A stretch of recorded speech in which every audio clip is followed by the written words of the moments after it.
विकास लवांडे गेले अनेक दिवस आपण जर बघितलं असेल तर वारकरी संप्रदायामध्ये जी काही लोकांनी म्हणजे खरं तर मनुवादी लोकांनी जी घुसखोरी केली आहे त्याच्या विरोधात बोलत होते।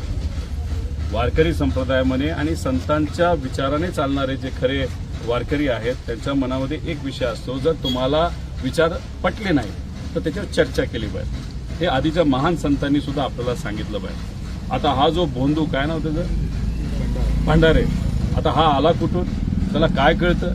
ज्या पद्धतीने खालच्या लेवलला जाऊन तो बोलत होता, शिव्या देत होता, मला वारकरी संप्रदायाच्या सर्व मान्यवरांना, वारकरी संप्रदायाच्या सर्व लोकांना विचारायचंय की शिवीशाप आपल्या संप्रदायामध्ये कोणी देतं का? जे हे खरे प्रामाणिक संतांचे विचार घेऊन जाणारे वारकरी संप्रदायाचे हबप आणि सगळे महाराज आहेत, कधी चिडलेले, रागवलेले, कधी बंदूक घेऊन गेलेले कधी आपण बघितलंय का?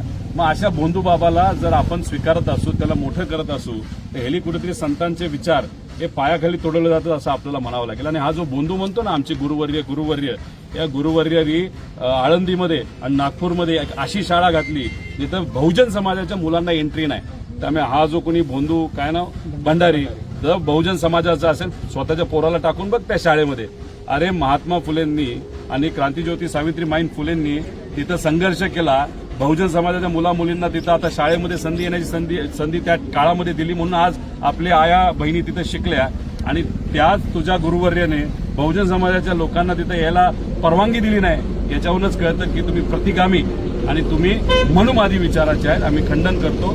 पुढच्या काही वेळात जर काय तिथं FIR आमच्या म्हणण्यानुसार नाही झाला तर आम्ही स्वतः लवांडेंच्या बाजूने, विचाराच्या बाजूने, शिवशाहू फुले आंबेडकरांच्या विचाराच्या बाजूने त्या ठिकाणी उभा राहणार आहोत। आणि हा जो भोंदू काय भंडारे जो आहे त्याला मला अजून एक विचारायचंय, छत्रपती शिवाजी महाराजांनी सर्व महामानवांवर जेव्हा बोललं गेलं आणि खास करून जो भोंदू भंडारी नाही तो दुसरा कोण, बागेश्वर बाबा महाराजांबद्दल जेव्हा खालच्या लेवलला जाऊन बोलतो, तुकोबरायांबद्दल बोलतो, माऊली महाराजांबद्दल बोलतो, तेव्हा तू काय भूमिका घेतली होती? का दाढी काढत बसला होता, का गवत उपटत बसला होता?